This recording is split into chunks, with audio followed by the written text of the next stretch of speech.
The neurology of small step repetition, basically, you are building up all of the connections in your brain to make that skill easier. It changes you from dial-up internet to high-speed internet. It's super fast when you build those up, so it's not so hard. It becomes automatic and it becomes super easy. It is the only way to make decisions easier, and it reduces your fear, your anxiety, and it boosts your trust in yourself and in your systems. So just remember, repeat your small steps. All of those decisions, thoughts, all of the small steps of doing whatever it is you're doing with your papers as you organize them, repeat them over time.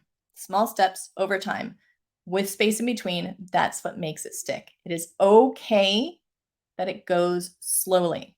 We always think, how to do this in 30 minutes or less, and 3 steps to a fantastic new home. Well, that's not how life works. The reality is 100 steps, it's going to take longer and it's going to last. So it is okay if it goes slow. There is no rush because it is better to have it last when you're done than to have to keep repeating it.